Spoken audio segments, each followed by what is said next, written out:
American ကအရှေ့အလယ်ပိုင်းသို့ Marine တပ်ဖွဲ့ဝင်များနဲ့စစ်ရေးရင်များထပ်မံစေလွှတ်မည်ဖြစ်ကြောင်းသိရှိရပါတယ်။ American နဲ့ Israel တို့၏အီရန်စစ်ပွဲဒုတိယပတ်သို့ရောက်ရှိလာချိန်တွင် American ကအရှေ့အလယ်ပိုင်းဒေသသို့ Marine တပ်ဖွဲ့ဝင်များနဲ့စစ်ရေးရင်များကိုထပ်မံစေလွှတ်လျက်ရှိကြောင်း American သတင်းမီဒီယာများက March 3 ရက်တွင်ဖော်ပြခဲ့ကြပါတယ်။ ဂျပန်နိုင်ငံခြေစိုက်သည့် USS Tripoli စစ်ရေးရင်နဲ့၎င်းတွင်လိုက်ပါသည့် Marine တပ်ဖွဲ့ဝင်များသည်အဆိုပါဒေသသို့ဦးတည်ခုံမောင်းနေပြီဖြစ်ကြောင်း American အရာရှိများ၏ပြောကြားချက်ကိုကိုးကား၍ Wall Street Journal သတင်းစာကဖော်ပြခဲ့ပါတယ်။ထို့အတူစစ်ရေးရင်3စင်းထက်မနည်းတွင်လိုက်ပါလာသည့် Marine တပ်ဖွဲ့ဝင်2500ခန့်သည်အရှေ့အလယ်ပိုင်းသို့ဦးတည်ထွက်ခွာနေပြီဖြစ်ကြောင်း New York Times သတင်းစာကလည်းရေးသားထားပါတယ်။ယခုစေလွှတ်လိုက်သည့်တပ်ဖွဲ့မှာပုံမှန်အားဖြင့် Marine တပ်ဖွဲ့ဝင်များနဲ့ရေတပ်သားစုစုပေါင်း2500ခန့်ပါဝင်သည့် Marine တပ်ဖွဲ့အမြန်တုံ့ပြန်ရေးတပ်ရင်း Marine Expeditionary Unit တစ်ခုဖြစ်ကြောင်း CNN သတင်းဌာနကဆိုပါတယ်။အရှေ့အလယ်ပိုင်းရှိ American တပ်ဖွဲ့များကိုတာဝန်ယူကဲနေသည့် American ဗဟိုစစ်ဌာနချုပ် US Central Command ကအ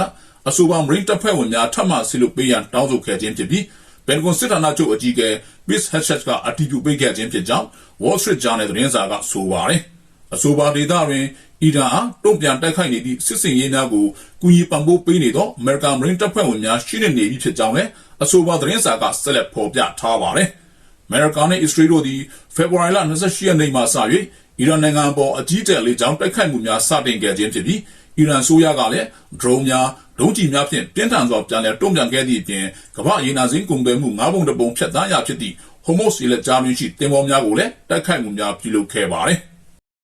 အရှေ့အလယ်ပိုင်းဒေသကို drone ဖြင့် drone ပေါင်း1000လောက် American ပို့ဆောင်လိုက်ပါတယ်။အီရန် drone တွေကိုကြားဖြတ်ဟန်တာနိုင်မဲ့တံပြန်ဖြတ်စည်းရေး interceptor drone ပေါင်း1000လောက်ကို American ကအရှေ့အလယ်ပိုင်းဒေသစီပေးပို့ထားကြောင်းသိရှိရပါတယ်။ Bloomberg သတင်းဌာနနဲ့အင်တာဗျူးမှာ American ကြီးတပ်ညွှန်ကြားရေးမှူး Dan Strickland ကအဲ့ဒီ drone တွေပို့ဆောင်ထားတဲ့အကြောင်းထည့်သွင်းပြောကြားခဲ့ပါတယ်။ Mirops လို့နာမည်ပေးထားတဲ့ drone တွေဟာရန်သူ drone တွေကိုဉာဏ်ရည်တုနည်းပညာ AI အထောက်ပံ့နဲ့ထောက်လှမ်းရှာဖွေပြီးဖျက်ဆီးပစ်နိုင်တယ်လို့ဆိုပါတယ်။ပြီးတော့ယူကရိန်းစစ်ပွဲတွင်မှာအဲ့ဒီ drone တွေရဲ့လက်တွေ့စစ်မြေပြင်အသုံးဝင်မှုကိုမှတ်ကြောက်အတင်ခံနိုင်ခဲ့ပြီးဖြစ်တယ်လို့လည်းသိရပါတယ်။ American ဟာ Israel နဲ့ပူးပေါင်းပြီး February 28 ရက်နေ့မှာအီရန်ကိုစတင်တိုက်ခိုက်ခဲ့ရာကအရှေ့အလယ်ပိုင်းမှာစစ်ပွဲစတင်ခဲ့ပါတယ်။အဲဒီနောက် American အတွက်အဓိကအကျက်တဲတစ်ခုကအီရန်ကအလုံးအရင်အသုံးပြုနေပြီးဈေးပေါ်နဲ့ထုတ်လုပ်နိုင်ပြီးတာဝေးပြန်သားနိုင်တဲ့ဖောက်ခွဲရေး drone တွေဖြစ်လာပါတယ်။အီရန်ကအရေးအတွက်တပြုံတမာကြီးလွှတ်ပေးလိုက်လေရှိတဲ့ drone တွေကြောင့်အရှေ့လေပိုင်းဒေသမှာရှိတဲ့ American စစ်စခန်းတွေနဲ့မဟာမိတ်နိုင်ငံတွေရဲ့လေကြောင်းကာကွယ်ရေးစနစ်တွေမှာအများကြီးဝင်ပြီးခဲ့ရပါတယ်။ Mirops drone တွေဆိုတာကတော့ California အခြေစိုက် Project Eagle ဆိုတဲ့ company ကထုတ်လုပ်ပါတယ်။ AI အထောက်ပံ့ပြင်အာယုံခံစနစ်တွေနဲ့ radar ထောက်ပံ့ပါပေါင်းစပ်ပေးထားတဲ့ drone တွေဟာယူကရိန်းစစ်မြေပြင်မှာတော့ရုရှားကအသုံးပြုတဲ့အီရန်ဖောက်ခွဲရေး drone တွေကိုတံပြန်တဲ့အခါကောင်းမွန်တဲ့ရလဒ်တွေကိုဆောင်ယူပေးနိုင်ခဲ့ပါတယ်။အခုတော့ Mirops တွေကိုအရှေ့အလယ်ပိုင်းစီပို့ဆောင်ထားပြီးဖြစ်ပါတယ်။ကြားဖြတ်ဟန်တာတဲ့ drone တစ်စင်းကိုဒေါ်လာ14,000ကနေ15,000ကျပ်တန်ဖိုးရှိပေမဲ့အလုံးအရင်မှာယူမဲ့ဆိုရင်တော့ဈေးလျှော့ချနိုင်ပြီးတစ်စင်းကိုဒေါ်လာ3,000နဲ့5,000ကျပ်လောက်သာကြားသင့်ဖွယ်ရှိတယ်လို့ကုမ္ပဏီဘက်ကခန့်မှန်းထားပါတယ်။အီရန်ရဲ့အစစ်မြစ်ဖောက်ခွဲရေး drone တွေကတော့တစ်စင်းကိုဒေါ်လာ2,000လောက်ထိကျတဲ့ပြီးပြစ်မှတ်တွေအများပြားကိုဖြန့်ဝေတက်ခိုက်နေရတာကြောင့်အီရန်ရဲ့လက်နက်တိုက်ထဲမှာလင်းလင်းမြန်မြန်ရုပ်ပြုံးတီးလာနေပြီလို့ယူဆရပါတယ်။ American စစ်တပ်ဟာ Bumblebee လို့နာမည်ပေးထားတဲ့ပန်ကာလေးလုံးတပ်ဖောက်ခွဲရေး drone တွေကိုလည်းတံပြန် drone အစီအမံဖြင့်အသုံးပြုနေပါတယ်။ Bumblebee တွေဟာရန်သူ drone တွေကိုခြေရာခံမှတ်သားပြီးဝင်တိုက်ပြီးဖျက်ဆီးနိုင်ပါတယ်။ Perennial Autonomy ကထုတ်လုပ်ထားတဲ့အဲ့ဒီ drone တွေကိုလည်းယူကရိန်းစစ်မြေပြင်မှာလက်တွေ့စမ်းသပ်မှုတွေလှုပ်ဆောင်ထားကြောင်းသိရှိရပါတယ်။ကွက်ခိုင်ရှိ TNLA စခန်းများကို MNDAA ကစစ်ကြောင်း၄ကြောင်းဖြင့်ပိတ်ဆို့ကာ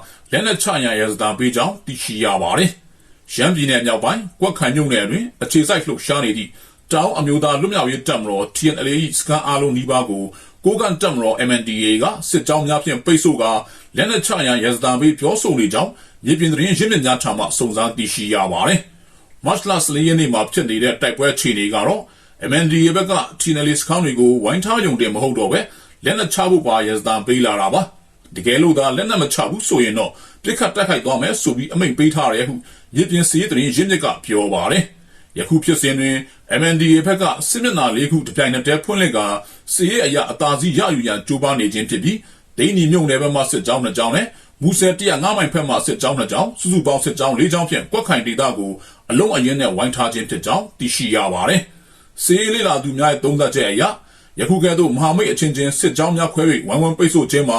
ဒေတာရင်းနယ်မြေစိုးမိုးမှုနဲ့အုပ်ချုပ်ရေးဆိုင်ရာအငြင်းပွားမှုများပေါ်ခြေခံ၍စစ်ရေးအရာအဖြစ်ရှာရန်ကြိုးပမ်းလာခြင်းဖြစ်ကြောင်းဆိုကြပါတယ်။နိုင်ငံရေးလေ့လာသူတဦးကညီနောင်မဟာမိတ်နှစ်ဖွဲ့ကြားမှာဒီလိုအခြေအနေမျိုးဖြစ်လာတာဟာတော်လှန်ရေးအင်အားစုတွေရဲ့ညီညွတ်မှုကိုအကြီးကျယ်ထိခိုက်စေပါတယ်။အထူးသဖြင့်ပြည်သူတွေရဲ့ယုံကြည်မှုကိုလျော့နည်းစေသလိုရန်သူဖြစ်တဲ့စစ်ကောင်ရှင်တို့တော့အသက်ရှူချောင်စေမဲ့အခွင့်အရေးပါပဲဟုဝေဖန်ထောက်ပြထားပါတယ်။လက်ရှိတွင်ကွက်ခံမြုံနယ်တွင်စစ်ရေးအရှိန်မှာပုံမပြင်းထန်လာနိုင်သည့်လက္ခဏာများရှိနေပြီးလက်နက်ကိုင်တပ်ဖွဲ့နှစ်ခုလုံးမှာအသင့်အနေထားဖြင့်ဆိုင်ထားကြသဖြင့်ဒေသခံပြည်သူများမှာအသက်အန္တရာယ်အတွက်အလွန်စိုးရိမ်နေကြရပါတယ်။အခြေအနေများပုံမဆိုရွာလာနိုင်သည့်အတွက်ကွက်ခိုင်ဒိန်းနီနဲ့မူဆယ်လမ်းပိုင်းများကိုအသုံးပြုကာခရီးသွားလာကြမည့်မိဘပြည်သူများအနေဖြင့်အထူးသတိပြုသွားလာကြရန်နဲ့ဖြစ်နိုင်ပါကရည်စင်များကိုခိတ္တဆိုင်းငံ့ထားကြရန်လည်းဒေသခံများကသတိပေးထားပါတယ်။အပြန်လှန်လက်နက်ကြီးများဖြင့်ပစ်ခတ်မှုများမှာကွက်ခံမြို့အနီးတစ်ဝိုက်တွင်ဆက်လက်ရှိနေဆဲဖြစ်ပြီး MNDAA ဘက်ကဒရုန်းများဖြင့်ပြစ်မှတ်ထားတိုက်ခိုက်မှုများကြောင့်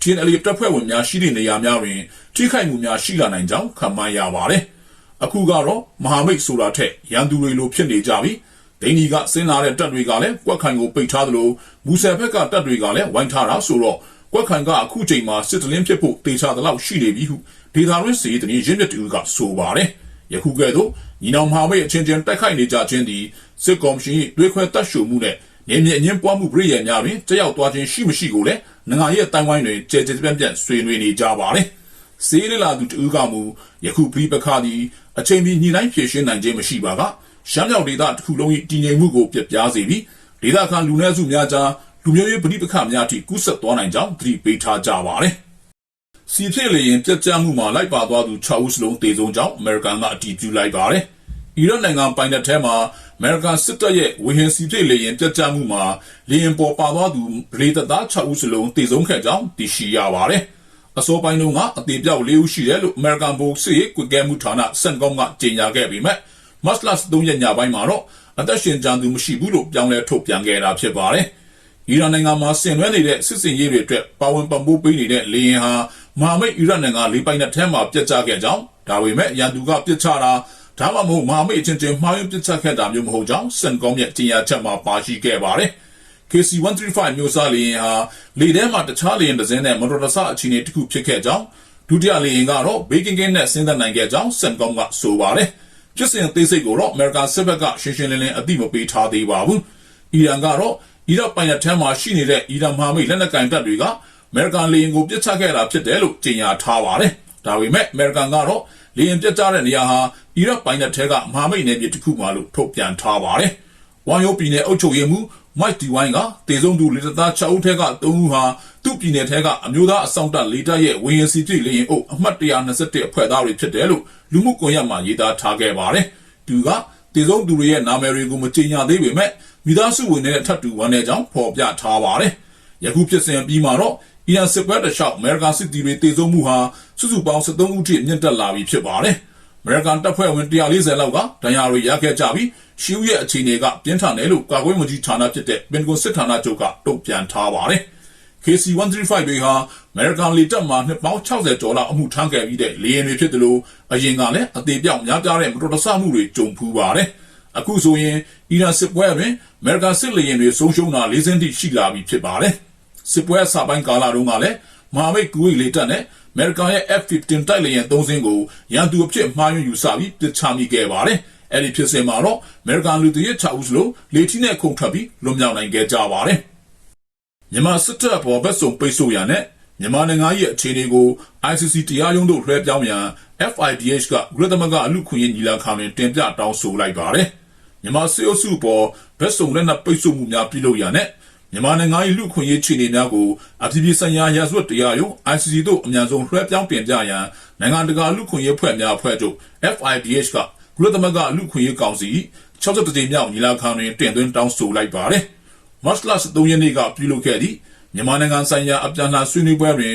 FIDH နဲ့၎င်း၏မဟာမိတ်အဖွဲ့များဖြစ်သော ALTSEAN Burma အမျိုးသမီးငြိမ်းချမ်းရေးကွန်ရက်နဲ့ Info Germany တို့ကပူးတွဲထုတ်ပြန်ချက်တရက်ကိုညီလာခံတွင်တင်သွင်းခဲ့ခြင်းဖြစ်ပါတယ်။စစ်ကောင်စီကပြုလုပ်ခဲ့သည့်အတူရောက်ရွေးကောက်ပွဲသည်စစ်အုပ်ချုပ်ရေးကိုခိုင်မာစေရန်သာရည်ရွယ်ခြင်းဖြစ်ပြီးမြေပြင်တွင်စစ်ရာဇဝတ်မှုများလျော့ကျသွားခြင်းမရှိကြောင်း FIDH ကထောက်ပြပါတယ်။2026ခုနှစ်ဖေဖော်ဝါရီလအတွင်းမြို့နယ်ပေါင်း169ခု၌ လေကြောင်းတိုက်ခိုက်မှု224ကြိမ်အပါအဝင်လက်နက်ကိုင်တိုက်ခိုက်မှုပေါင်း849ကြိမ်ဖြစ်ပွားခဲ့ပြီးအရက်သား192ဦးသေဆုံးခဲ့ရတယ်လို့ဆိုပါတယ်။လက်ရှိတွင်နိုင်ငံရဲ့အကျဉ်းသား2200ကျော်ဖမ်းဆီးခံထားရဆဲဖြစ်ပြီးမကြသိမီကပြုလုပ်ခဲ့သောလူငင်းချမ်းသာခွင့်မှာနိုင်ငံတကာရဲ့အတိမတ်ပြုမှုရရန်လှုံ့ဆော်သည့်စစ်ကောင်စီပြည်ရဲ့တခုသာဖြစ်ကြောင်းထုတ်ပြန်ချက်တွင်ဖော်ပြထားပါတယ်။ထို့အပြင်မြန်မာလူငယ်များကိုလည်းစစ်တပ်အတွက်အသေးခံတိုင်းလွန်များဖြင့်အထမစစ်သားစုဆောင်းနေမှုကိုပြင်းထန်စွာဝေဖန်ထားပါတယ်။ FIDH အနေဖြင့်စစ်တပ်လက်ပါစီဖွဲ့အစည်းများလွတ်တော်များနဲ့တရားစီရင်ကာဏများကိုတရားမှုပေးခြင်းနဲ့ထိတွေ့ဆက်ဆံခြင်းများမပြုလုပ်ရန်စစ်တပ်ကကျင်းပခဲ့သည့်အတူရောင်ရွေးကောက်ပွဲရလဒ်များကိုလုံးဝအတိမမပြုရန်စစ်တပ်ထံသို့စီစဉ်နေသည့်လက်နက်နဲ့ဗာနာငွေများကိုဖျက်တောက်ရန်နဲ့မြန်မာအရေးကို ICC သို့လွှဲပြောင်းပေးရန်တောင်းဆိုထားပါတယ်။မြန်မာနိုင်ငံဆိုင်ရာကုလသမဂ္ဂအထူးစီရင်ခံစာတင်သွင်းသူ Tom Andrew ၏6နှစ်တာဆောင်ရွက်ချက်များကိုကျေးဇူးတင်ရှိကြောင်း၎င်း၏စက္ကမိသူအနေဖြင့်စေအုပ်စုထံသို့လက်နက်နဲ့ငွေကြေးစီးဆင်းမှုရပ်တန့်စေရေးကိုဆက်လက်ဦးစားပေးဆောင်ရွက်ပေးရန် FIDH ကအလေးနက်တိုက်တွန်းထားပါတယ်။